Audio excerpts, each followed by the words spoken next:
Good evening. You're very welcome to this, our second last conversation of this academic year.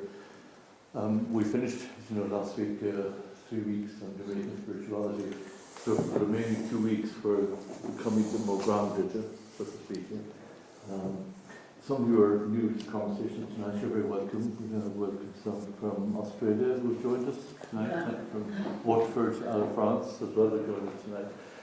We've been meeting every Monday night for 8 years on different topics, from theology to scripture to sexuality to justice to economics to microscience, lots of things over the 8 years. And the format simply, for those who are here for the first time, is an annual presentation tonight, which we think might be 40 minutes or so, and then the floor is open. Just a request that Anne inform me she's got a court case tomorrow morning, so she won't be staying too long so we let her off early. She has to go earlier. So the topics for tonight and for next week, as I said, both are quite grounded. The first one, which Anne Fitzgerald will introduce tonight, is an issue which is very much forefront of our society at the moment, in the question of housing, and related with that, the question of homelessness, and the question of that is the right for people to have a home, if such a thing exists.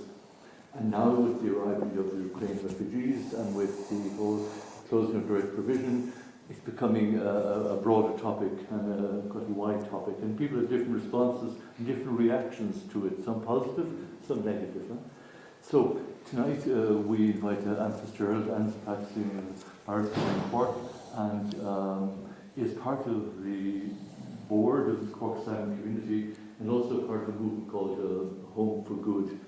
So when I was researching and looking around who to invite, my various researchers told me to invite Anne, so I'm delighted she has come to join us tonight. Anne, you're very, very welcome. Thank you very much. Good evening, everyone. So the issue of housing is one that seems to produce all sorts of varied reactions. It's extraordinary. Some people who I would have thought had a slightly more all-embracing approach to the right to a person to have a home or a roof over their head, it actually instills all sorts of fairly heated responses in people. So even the title, I went back to just check the title of the lecture this evening, A Home for All, a Reality or an Aspiration. So I don't agree with the statement, a home for all, exactly, in the sense that it seems to suggest that we'll be handing out sets of keys to everybody and everybody will have a new house, and you know that somehow the taxpayers will be funding all of that and everybody will get that house, whether they're layabouts and wasters or thieves or any other sort of degradation of humanity that you think of. And that statement produces all sorts of heated responses in people. They go, well, why shouldn't the fellow who's thieving be entitled to a house? So, you know, it's a subject that really gets people going, and maybe that's a good thing. So the group that I've been involved in, well, first of all, I've been involved on the board of Cork Simon for about, I think I actually have lost track, but I'd say it's about more than 15 years.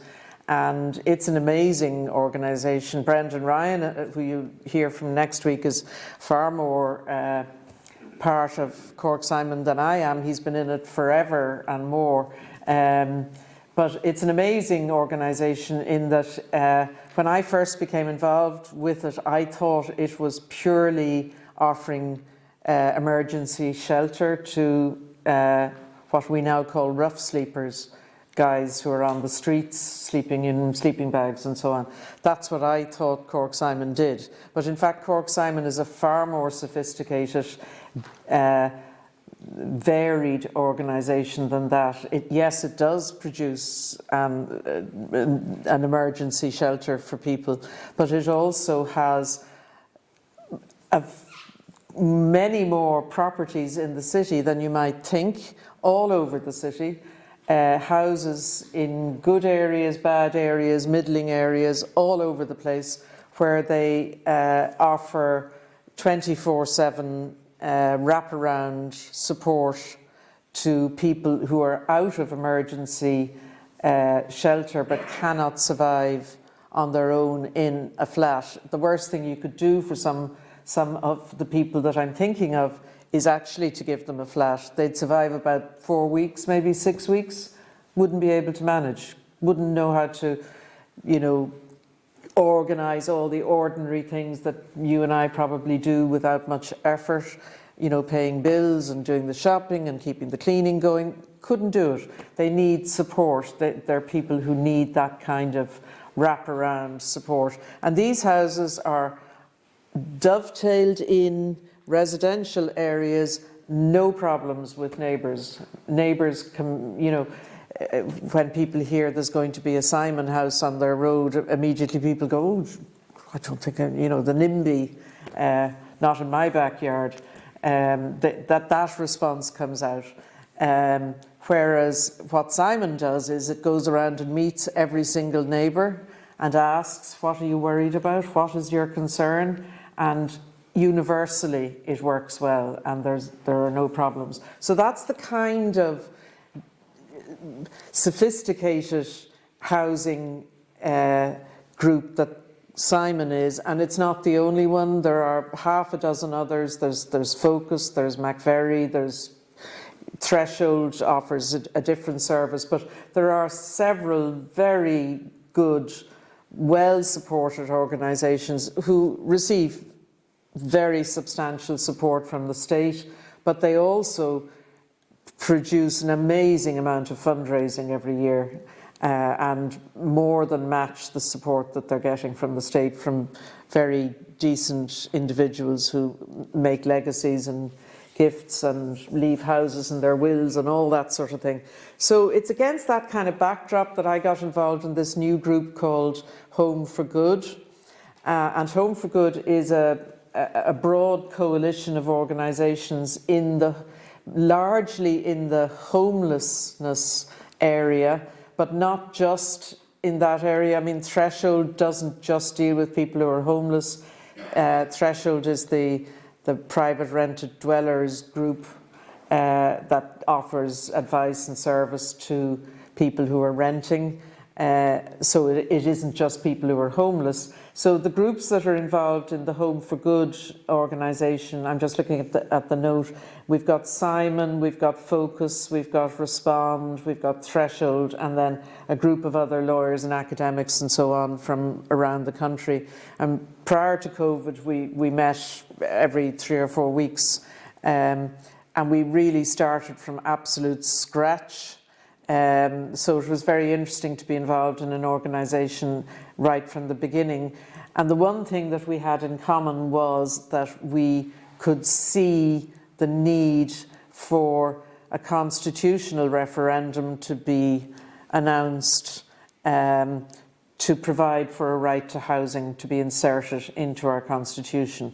And you might say, well, Jesus, Mary and Joseph, we've every right under the sun. Why do we now need a right to housing as well as all the other blooming rights we've decided we need? Well, the right to housing, in my opinion, is almost more fundamental than any other right. What is the point in having social protection, a right to health, a right to education, a right to divorce, a right to everything else you can think of if you don't have a roof over your head, if you don't have secure housing? Because secure housing gives you the humanity that you deserve. It gives you a sense of yourself. It gives you a chance to close a door and to put roots down and to know that this is your space. And that is what this organisation, Home for Good, is about. It's not about anything else, and that's why it has worked so well, because, if somebody says, well, would you come and speak to us about, the right to compulsorily purchase land and land values and so on. Will you come and speak to us about that? And we'll say, no, we won't come and speak to you about that. We'll only speak to you about a right to housing being inserted into the Constitution. So you might say, well, why do we need a right to housing? Well, first of all, we can all agree there's a housing crisis. I don't think I need go there, because we all know it's terrible. It's terrible for young people who can't afford to buy a house. It's terrible for young people who can't even afford to rent a house.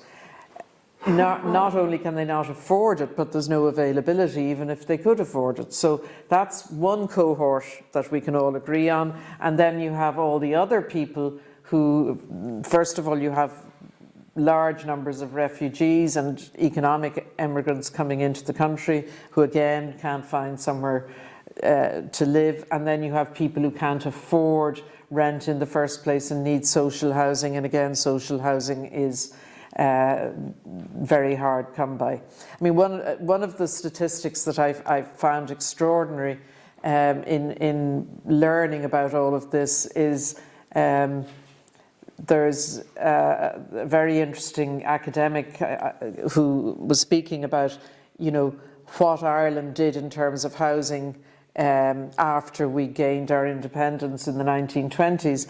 And for example, in 1930, I was flummoxed by this. They managed to build 3,000 new houses in Dublin alone in 1930.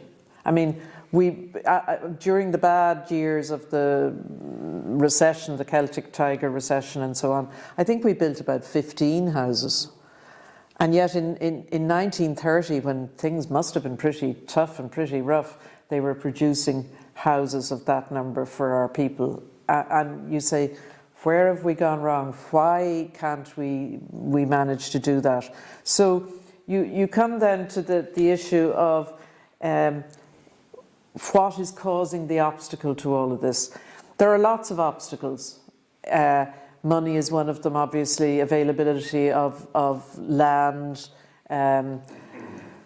obviously, as well, I suppose, even availability of builders. After the recession, so many people went abroad and left the country and haven't come back and so on. The availability of land at an affordable price is a huge issue. If that could be unlocked, there would be so many more houses being built. So as a lawyer, you say to yourself, well, what can the law do? So the law works from the high level of our legal system is the Constitution, which is, if you like, our Bible, in other words, for the rights and the obligations of the people and the government and the state and where we all fit in together. And in part of it, there is a section dealing with personal rights, and that's the one that brought in things like the right to divorce and the right to abortion and all of those rights. But in the midst of all of that, then there's an Article 43, which you've probably heard of, which is the right to private property. And what's very interesting about it, again, and it's only really when you look at these things, nowhere in the Constitution does it mention the right to a home. There's the right to private property, all right, and that's in there, and my goodness, it's in there. You wouldn't want to miss it because it's, you know, landlords and builders and property owners and developers, they have their rights. And fair enough, that's fine. I've no difficulty with them having their rights. Of course, I'm a property owner myself. I want to own my house, that's fine. But what I don't understand is how, in the midst of all the other rights, the right to education and the right to divorce and so on, why isn't there a right in there to housing?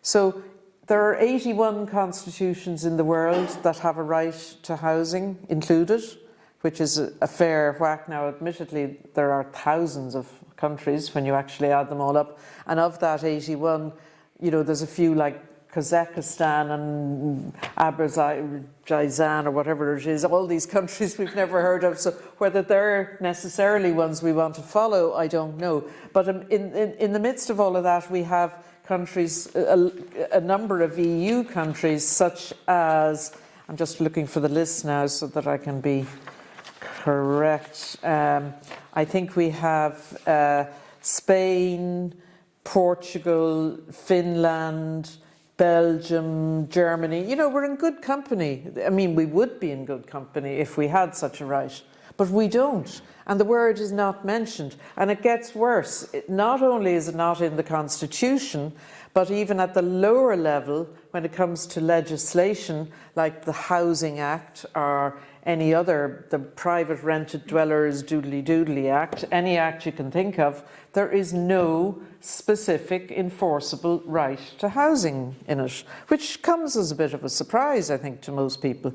Most people, I think, who don't know about these things might have assumed that you might have a right to be provided with some sort of accommodation. So that was the kind of extraordinary revelation that got us going and got us moving and got us continuing to move into the whole area of, you know, what kind of legislation is needed, what are we to do about it. So we set up our group. We then set up a lawyers group, as always, and I think there were about 6 or 8 people who came in from, you know, the various universities. We spent many months tossing around the various kinds of wording, because you don't play around with the Constitution in any sort of a casual way. It has to be done very carefully. So having spent quite a time working on it, we came up with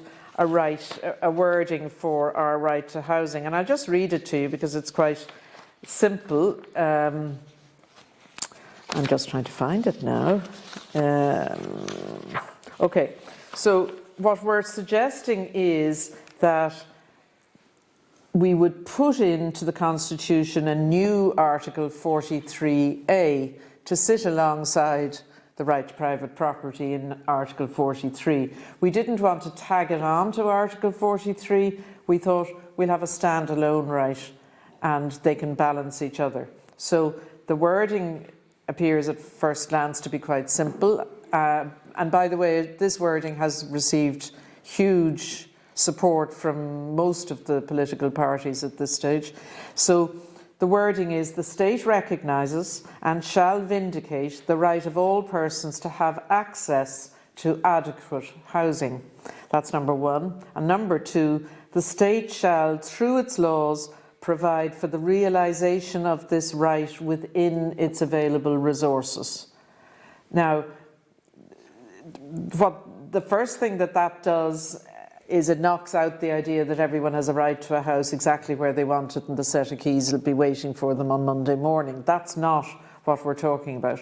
What we're talking about is that where you have a young couple with a small child needing access to housing, that they have a right, both a constitutional right, and from the Constitution we would say that legislation should be passed to support the constitutional right, that they have a right to adequate housing. And you might say, well, what does adequate mean? Adequate means exactly what you think it means. It means something that is adequate, that is, in other words, supported. It is, you know, has the very basic, you know, bedroom, kitchen, whatever, an adequate dwelling for people to live in. Now, the reason why we believe that it's necessary to have a referendum is because the lack of the wording for a housing right has in itself been an obstacle towards solving the housing crisis that we have. And you might say, well, why is that? Well, a study was done which we commissioned through the Oireachtas as part of our group, and it was carried out in 2019. It's a briefing paper, and it's entitled Property Rights and Housing Legislation. And what's interesting about this is that it refers to 17 pieces of legislation that were proposed. And in fact, this study was written about just in the last 2 weeks, I think, in the Irish Times. I'm just trying to find the article now. Where they referred to it. And what's interesting is that there were 17 pieces of legislation that all fell either at the first hurdle or the second hurdle because the whispering campaign went out, the Attorney General's advice, which one never sees. You never get to see the advice. You're told, oh, well, the attorney thinks we couldn't be having that. Oh, no, we couldn't be doing that. And for whatever reason. So you have Residential Tenancies Prevention of Family Homelessness Bill defeated, Anti-Evictions Bill defeated, Housing Emergency Measures in the Public Interest Bill defeated, and so on. A long list of legislation. Now, some of those bills might well have been inappropriate for all sorts of reasons, but the problem is Article 43, which recognises the right to private property, also says that the right to private property must be regulated in the interests of social justice and permits limits on the right to private property in the interests of the common good. So what happens is the legislation goes before the Dáil and the right to private property comes in and trumps and says, oh no, that's going to interfere with the landlord's right, or that's going to interfere with a property developer's right, or whatever, and the legislation falls. Whereas it refers to the interests of the common good, but unfortunately nowhere in the Constitution does it tell us what the common good actually is. What does it mean? We don't know what it means, and we therefore don't know why it is that certain legislation gets defeated, when in fact what they're worried about, just to expand the point a little, is that the Attorney General or whoever might be in government at the time, it isn't just this government, it's previous governments as well. What they're worried about is that the legislation would go to the President to be signed and that somebody would then challenge it on the grounds of it being unconstitutional, that they would bring a case in the courts to try and establish that the piece of law has to fall because of the Constitution. So the problem with it is the lawyers don't know what the common good means, and therefore they try to come up with some sort of an interpretation of how the piece of legislation might be interpreted. As it happens, at the moment, the thinking is, and this is where it gets a little bit more nuanced, the thinking is that if some legislation at the moment were to go to the Supreme Court for approval as to whether it offends the Constitution or not, even without any referendum on a right to housing, the thinking is, because of the housing crisis and because of the shortage, that the makeup of the Supreme Court at the moment might in fact find legislation that you might be surprised is actually not going to be found to be unconstitutional. However, leaving that little nuanced thing out of the way, the problem with it is that it is stopping legislation from being passed that would help solve some of the housing crisis. It's not going to solve all of it. I've already indicated what a lot of the issues are, but one obstacle causing a problem at the moment is the Constitution itself. So the proposal then is to bring forward the wording, which we have done, and we then, when the present government when the election was, I think, in March 2020 or thereabouts, when the new government was formed, we had been launched as a group in public and so on some months earlier, and then they had the, I think, three-party negotiations between the Greens, Fianna Fáil and Fine Gael, and we managed, amazingly, to get stuck into the middle of the three of them.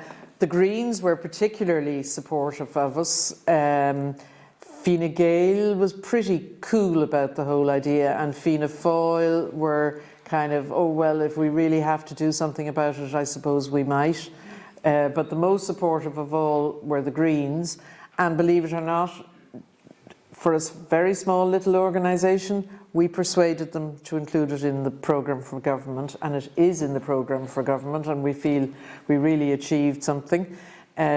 So buried in it, it's not in the where you'd expect it to be, kind of in the housing, the chapter on housing, or anywhere else you'd expect it to be. But if you look on sort of page 179 or whatever, there's a little few lines which says, oh, and by the way, there will be a referendum on housing. And we went, yes, we've got that.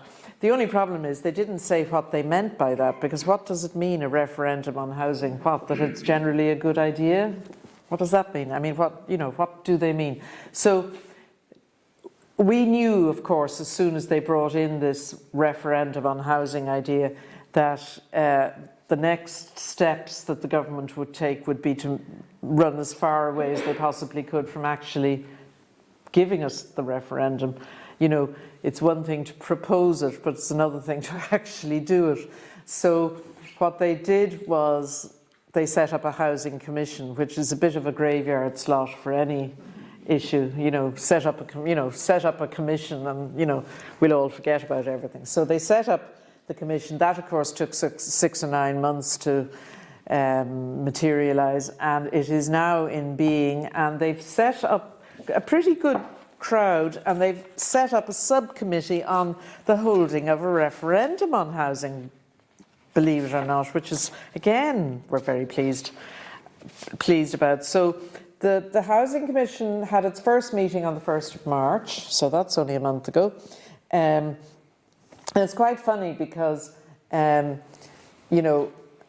we couldn't get them to tell us when they were developing the programme for government, we couldn't get them to tell us a single thing as to what exactly they were proposing. We couldn't get them to give us any indication, even though we were stuck in the middle of them trying to put pressure on them. We were on meeting on the phone endlessly.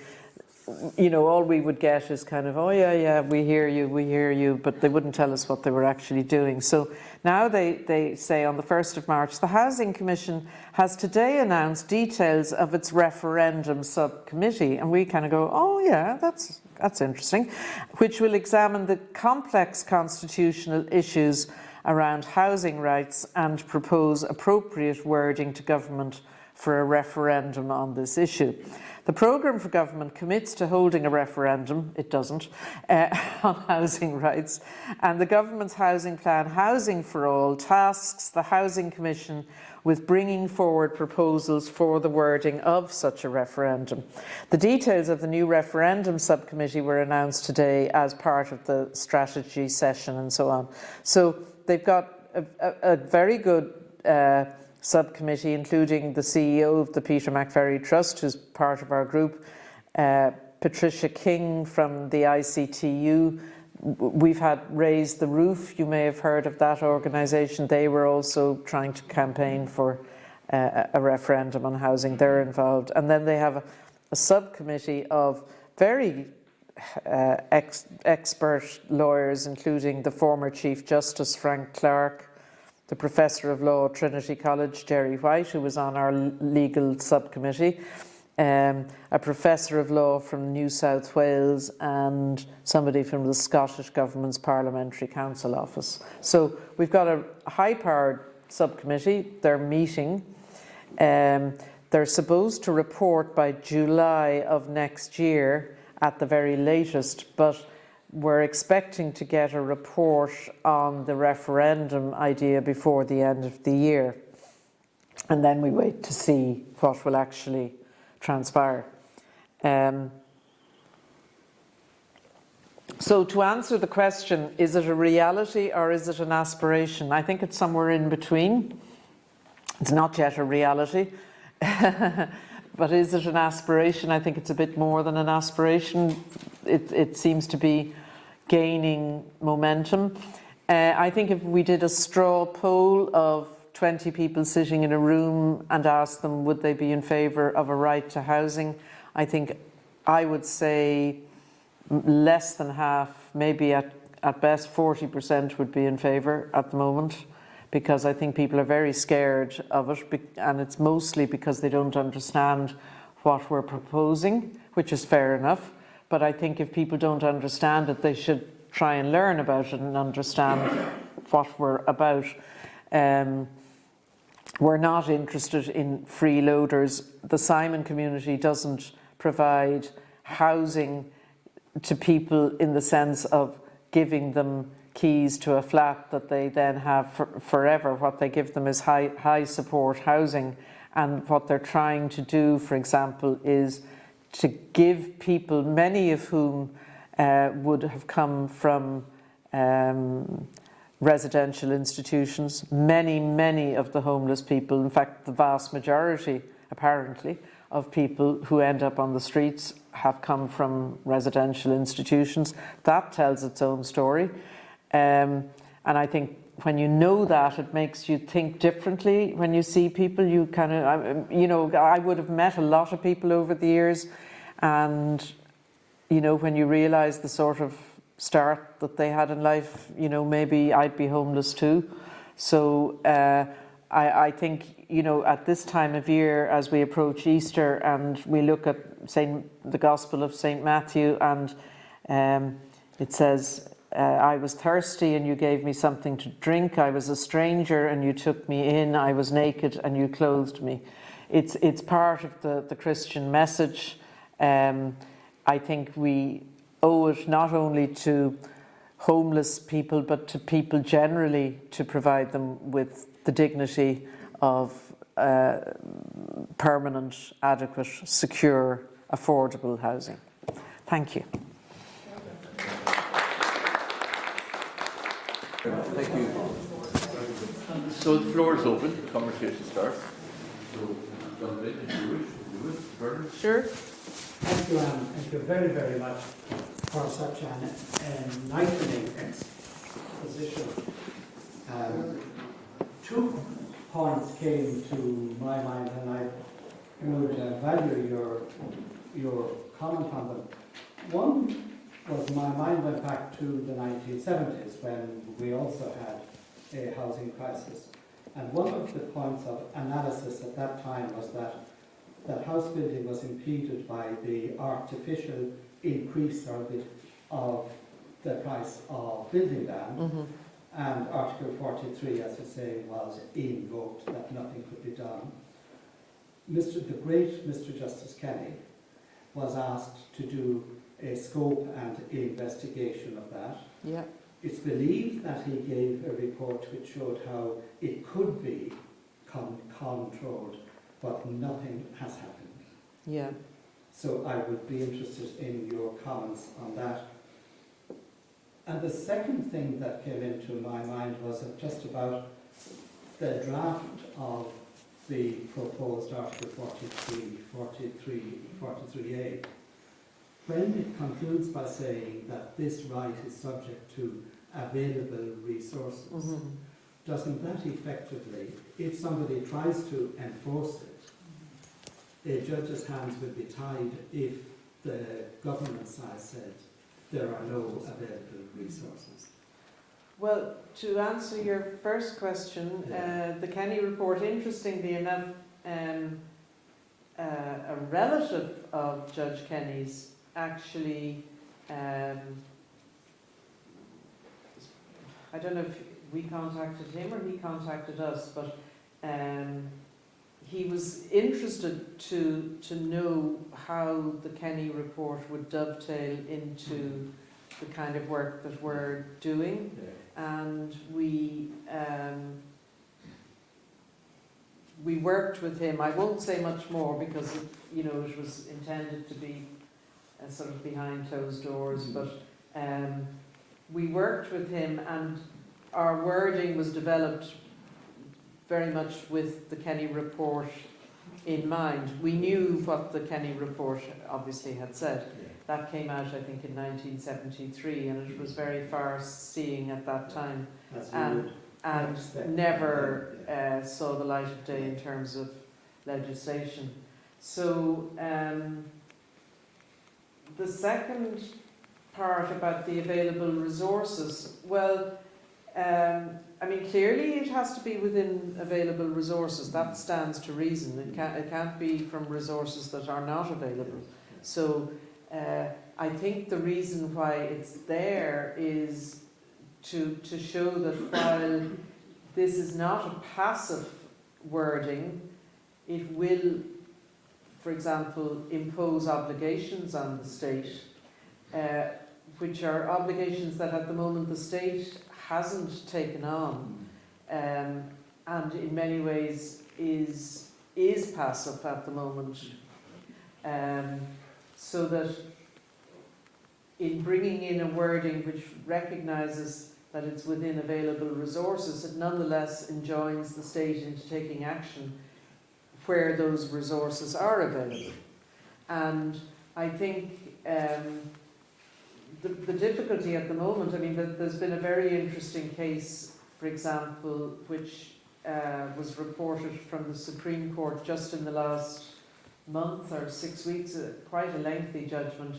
I can't remember the name of it, but I know the defendant was the Clare County Council, so it would be easy to find. If you just Google recent judgment, it'll turn up.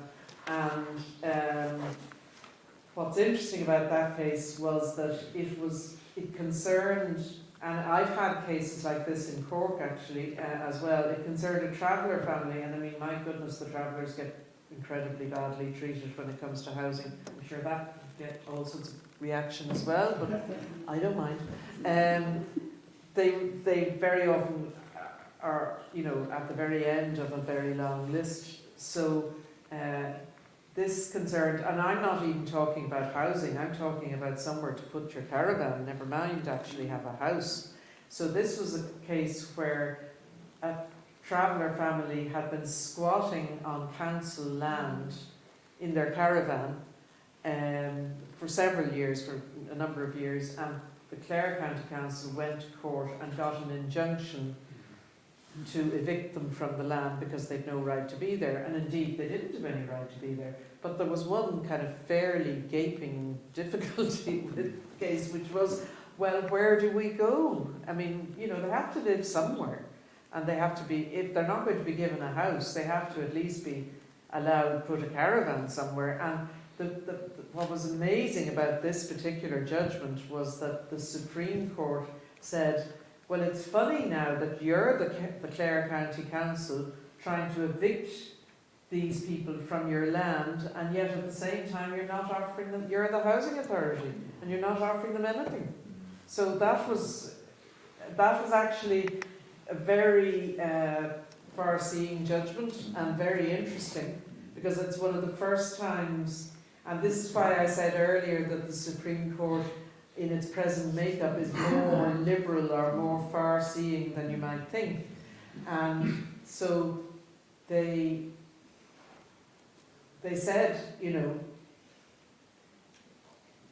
it's fine for you to want to injunct them off your land, but for the first time they actually came out and said, well, you're the housing authority, what about your obligations and your rights and these people's rights? So that's the start of it, and I think that's very interesting, because those sort of cases happen quite a bit, and I've had a couple of those kind of cases in Cork, and I'm sure they happen, but up to now there have been quite a number of cases of people bringing the local authority to court. For example, there's a well-known case, I think maybe in Mallow or Mitchelstown or somewhere, where some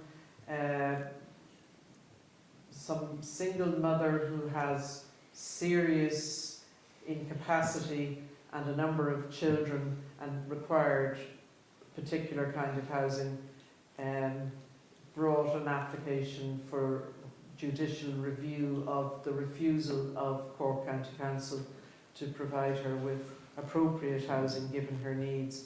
And she lost, she was thrown out, and she had an order for costs made against her,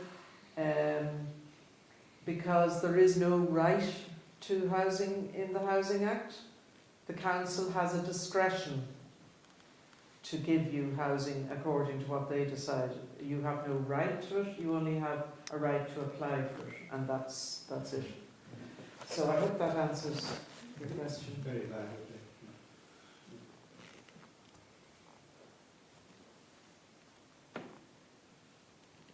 Did you give a kind of wording for the amendment Yes.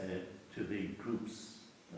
Have they got a working Yes, text? we developed that wording in our group, in the lawyers part of our group, and we then submitted it to the Minister for Housing and to all the political parties. We went into the Oireachtas, we were filmed on Oireachtas TV addressing the Housing Commission. I mean, it's amazing, you can, if you want to get something done, you can do it. You just have to get on with it and do it. So we were thrilled to be brought in and so on. So, I mean, we had some of the best legal minds in the business on this subcommittee. Constitutional lawyers. I mean, this fellow Jerry White, who I referred to, is one of the co-authors of the one and only recognised textbook on the Irish Constitution. Really top-class people. They've come up with the wording. If anyone has a problem with it, of course we'll listen, there's no difficulty. But so far nobody has a problem with it. Everyone is perfectly happy with it. The only problem we have is that I think people are a little bit frightened of it and a little bit, they're unaware of the issue and they haven't managed to learn about it, to understand what it amounts to. Because in having a standalone right in the Constitution, when I say standalone, separate to the right to private property, it's going to, the intention is that right is going to be what they call directly enforceable in the courts. So that you might say, well, there are going to be hundreds of cases. There won't be hundreds of cases. There'll be maybe half a dozen, maybe 4 cases.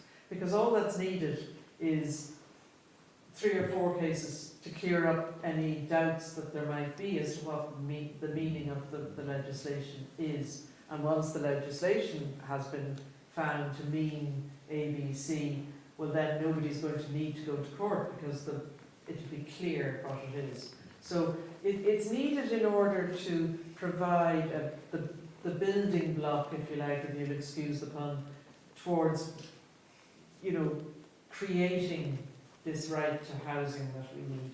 And it's part of what's needed. It's not all of what's needed, but it will certainly help. Yeah. I assume it's a right to have a home rather than a right to own a property. Absolutely. House. Yeah. Now, when you go and own a home, and you have a family, someone dies in that family, one of the kids says, well, sure, look, we'll keep it going. They may be working, they may be doing this, but we'll keep it going. And it leads, I believe, with the corporation houses, it leads to kind of ongoing possession of the house by not the person that got the house, if you know what I mean. And you can see in the corporation houses a lot of them boarded up, and I think they got to do with kind of issues of that nature.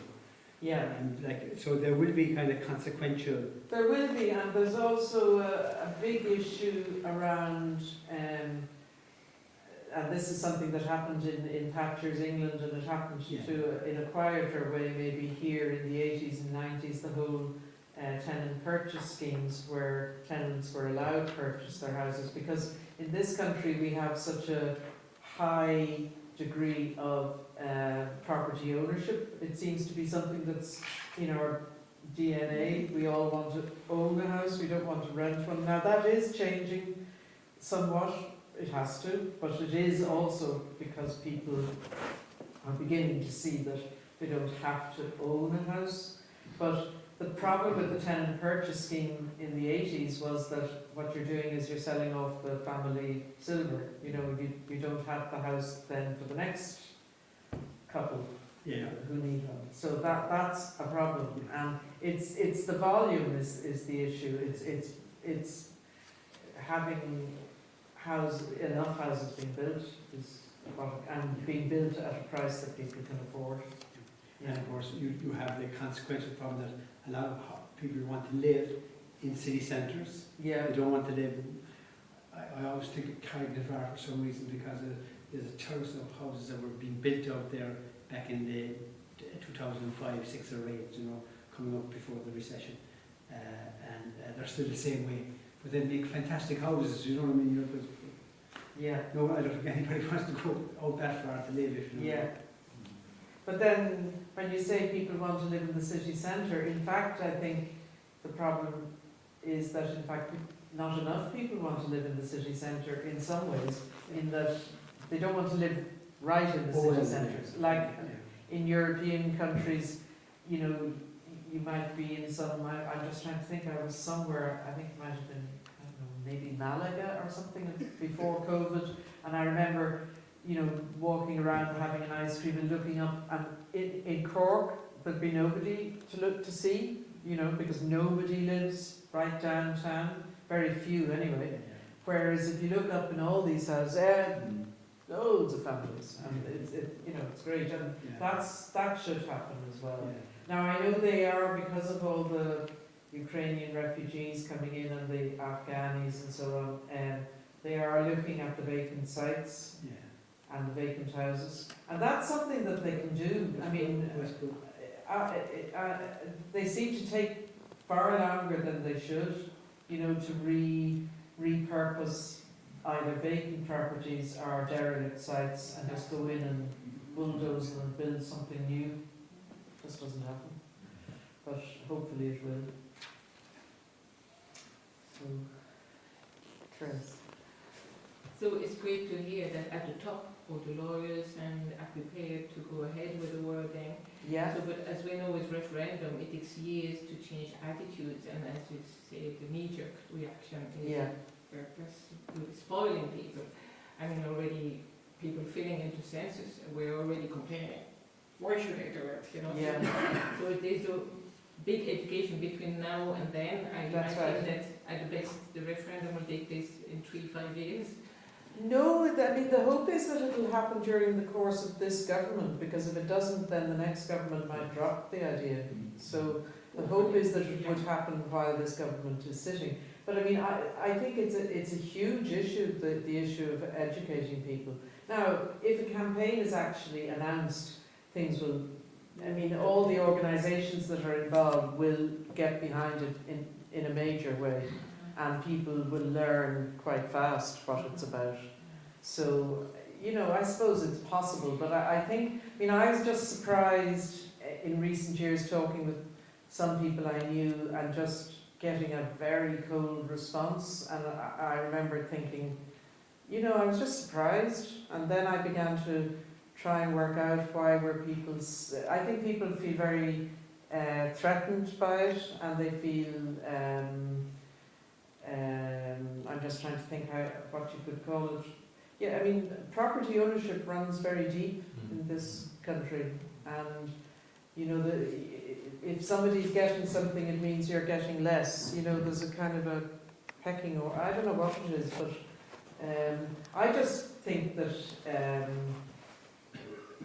you know, I don't understand how people don't want to stand up and shout when they see people sleeping in doorways. I just, you know, that shouldn't be happening. I mean, it's happening in every city in the world, and in fact Cork is a lot better than some other countries, some other cities, and certainly some other countries, but it still doesn't mean it's acceptable, I think. No. So well, my question was, how can we start today, all of us, when we go home and talk to our friends and start planting the seeds, you know, towards changing attitudes, you know, what good stories or arguments? Well, I mean, I think reading some of the literature, I brought along a good book by one of the guys who's on our group. He's an academic in Maynooth. His name is Rory Hearn. It's not Ahern, it's Hearn. And it's called Housing Shock, the Irish Housing Crisis and How to Solve It. And it kind of gives the history of it right back and deals with the whole thing from front to back. And it's a very good read. There's other stuff out there as well. And And I mean, there's a lot on housing if you Google and read around it, and there are quite a lot of reports available. McVerry, Focus, Simon, they all bring out very good reports. They're all available on their websites. At the end of the day, we vote with our emotions. Yeah, You know, and what won the last two referenda was the little stories, the everyday Yes. stories of family That's right. distress. yes, Suddenly we identify with them, you Yeah. know, and we feel compassion, and yeah, it changed our attitude. So that's what we'll have to work on the next few years. yeah, that's right. I mean, there have been some very good films. There's one, I think it's called, is it called Rosie? Yeah. Oh, yes. Yeah. Yeah. Yeah. That's an amazing film, I It's thought. Ken Loach, isn't It's Ken Loach, did you say? No. No, it's the Irish guy, Pather or somebody or other, Paddy Brannock, I think, directed it. And the mother in it is from Cork, sure now. But it's where Mo Dunford plays the father, and they're just an ordinary young couple with 2 or 3 kids, and the landlord wants the house back and they have to leave, and they're living in the car for a good while, and it's really very well done. I mean, they talk about people being 3 meals away from chaos. Well, some people are 3 meals away from homelessness. Yeah. So it's a bit worrying. So in that line, I wanted to say that there is good film. There was also a British one called Cathy Conroy. Oh, yes. it? That's the one. But there are also the people themselves who I think people can stand up and talk about their history. It's a bit what you are saying. If work can be done, because there is obviously the good work of academies, of jurists, but there is also the people themselves, if they can prepare with others, can have an amazing strength in communicating what it means to be a homeless family. Yeah. Sometime and sometime over generations. Yeah, that's right. I mean, I think the idea that you can have rights, other rights, and yet not have a right to a home, it just, as a lawyer, that makes no sense to me anyway. I just think, you know, I suppose a lot of lawyers were involved in all sorts of campaigns over the years, but I suppose the one that matters most really is giving somebody a secure place to live. And, you know, a lot of, I mean, we talked about the people who've come from, you know, residential institutions. The other big cohort of people, not to mention the people with drink and drug problems, but a huge number of people who are homeless have mental health issues. So they have a double issue to cope with. Won't this still be a slightly, isn't there a danger that this will be a slightly different referendum? In that the last 2 referenda that somebody mentioned, you know, where people did come out Yeah. and vote because they knew the stories and the stories affected them within their own homes. But isn't it true too that a relatively small proportion of the population know anybody who ever had to live in their car for a week or a month? And unfortunately, that those are the people who vote. So you really are going to need the political parties not alone to be saying, oh well, yes, I suppose it will. They need to be saying more than that. You know, you really are you not if you're going to mobilise the voters in the country.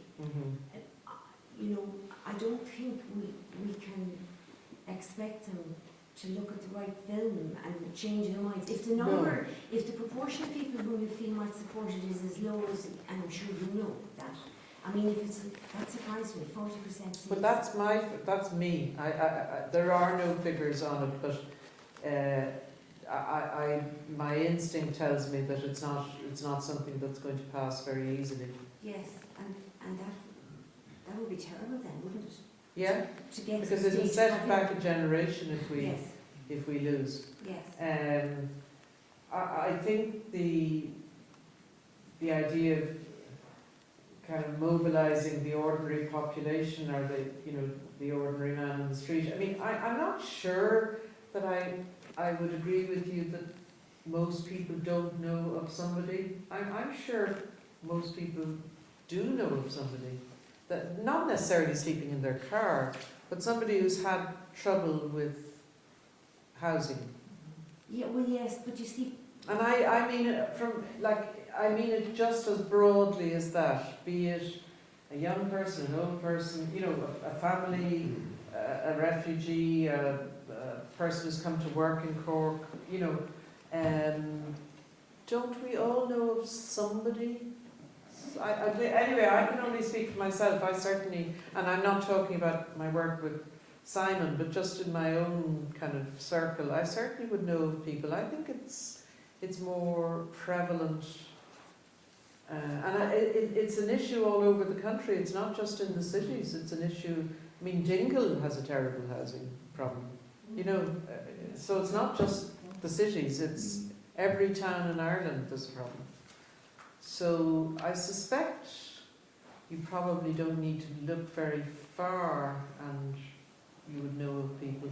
It's considered to be the biggest issue that we have at the moment, that we need to tackle and we need to solve in some way.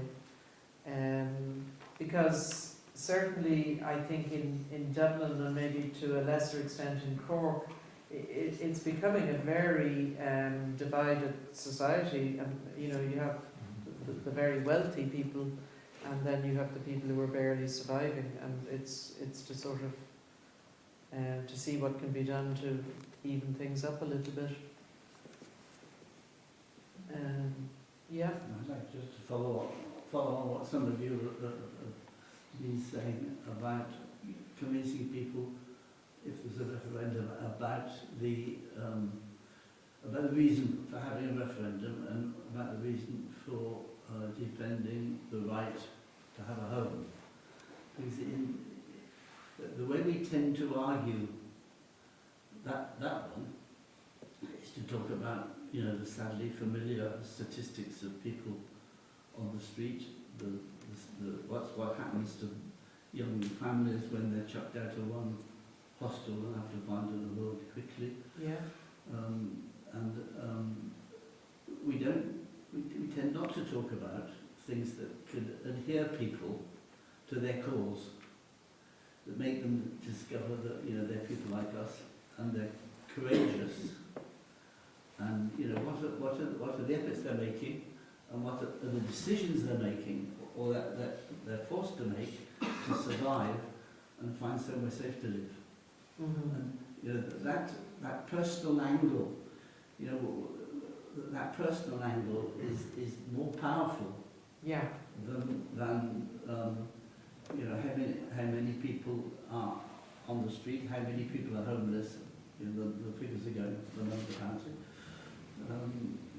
But to emphasise the human side to emphasise the courage that you need, to keep your kids with you.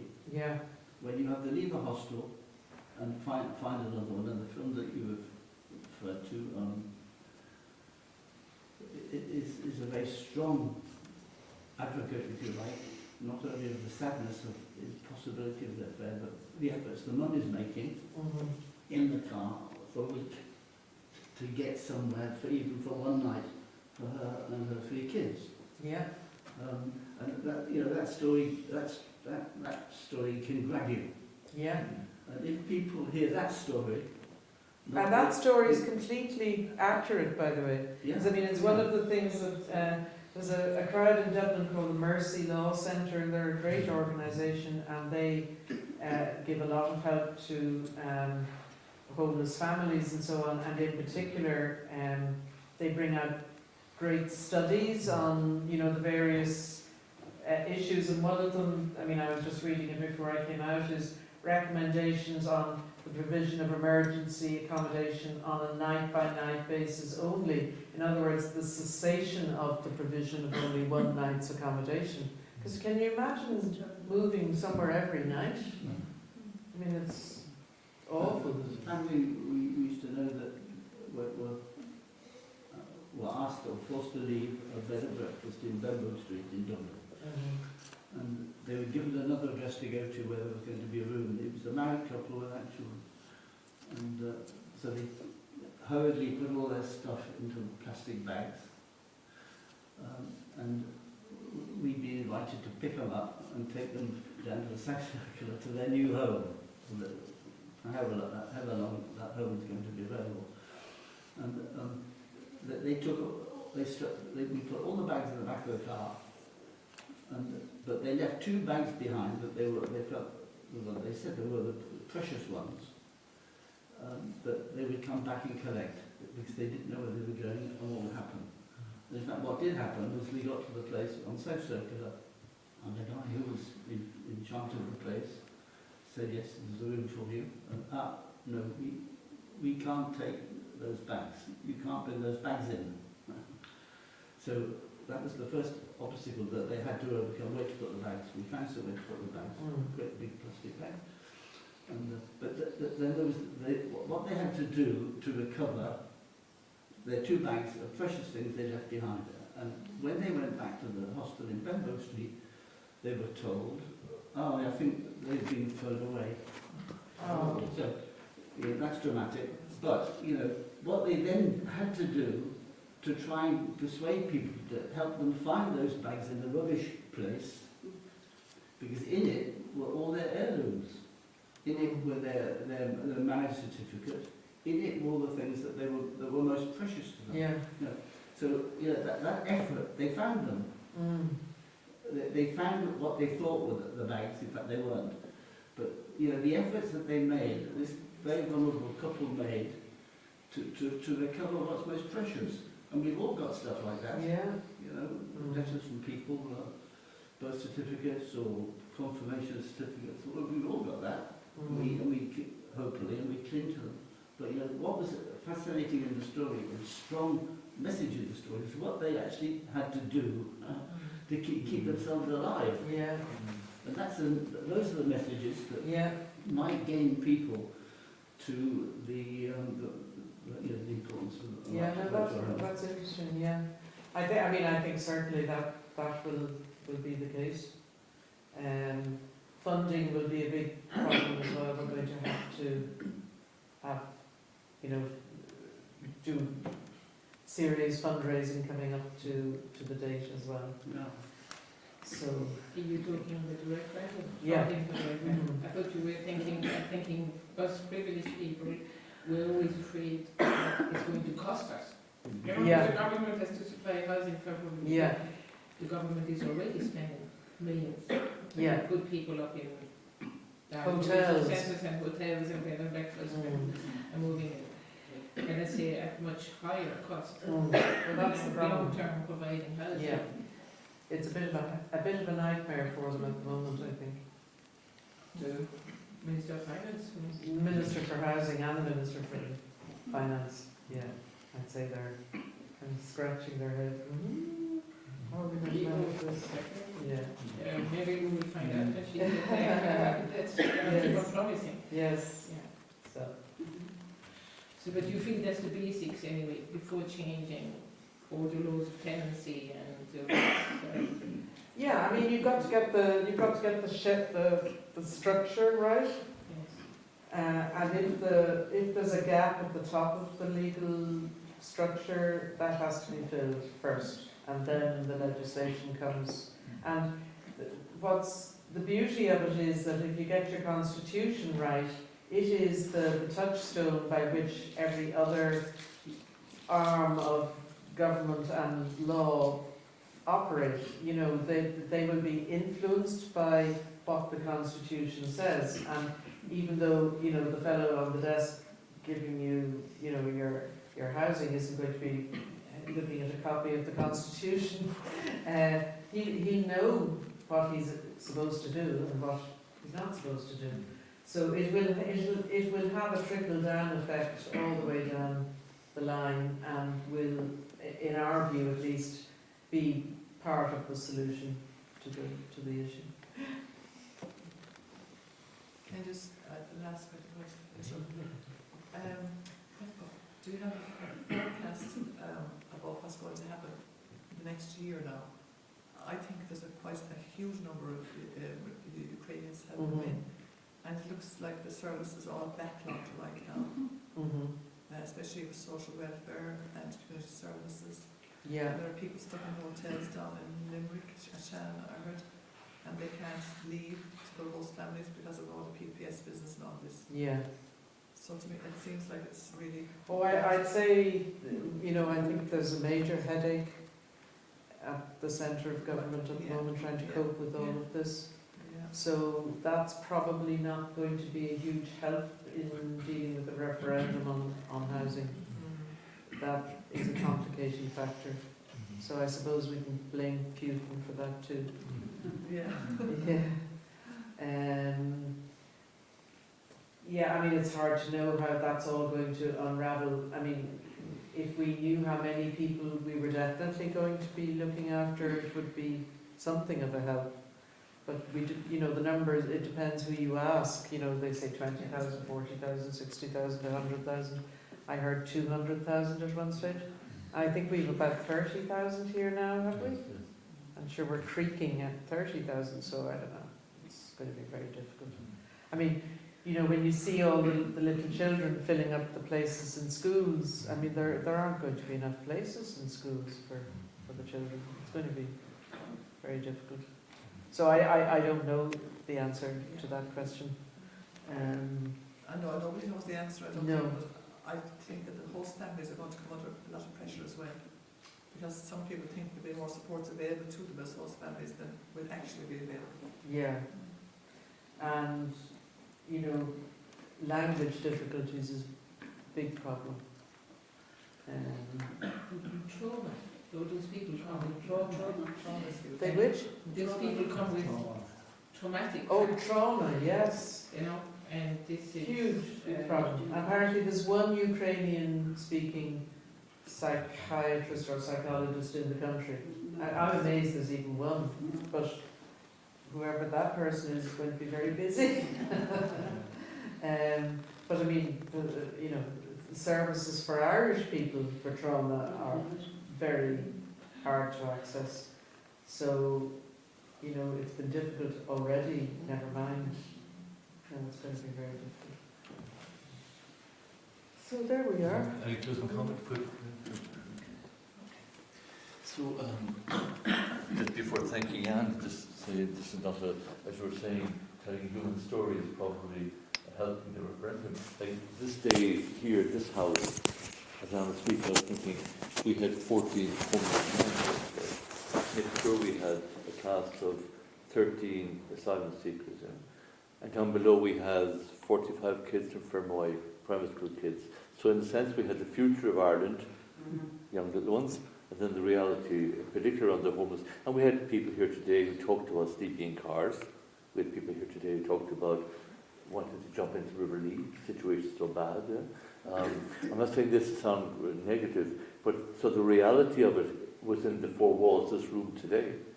So it's not a thousand miles away from us that we're a precious lifestyle that we can't touch it. It's in front of us here in Cork.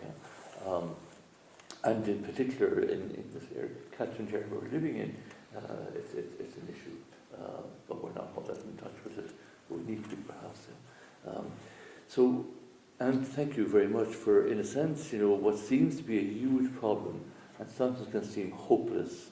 Even if today's conversations can seem hopeless, for the glimmer of light and for the courage for yourself and your colleagues who are continuing with this campaign. All we can say is thank you on behalf of voiceless people who perhaps we'll never meet, but who in a way need people like you and those who are working on behalf of the group you're with.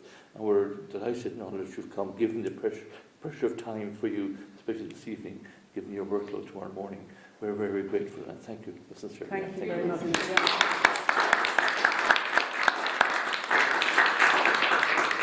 everyone. Brendan is coming next week to close the this 8th year of conversations. I'm exhausted thinking about it. And Brendan's title is Justice, an issue for the church or in the church. And Brendan wants to focus on he said the church speaks about justice almost ad nauseum, but very little needs to be looked at, very little attention to the question of justice within the church. Yeah?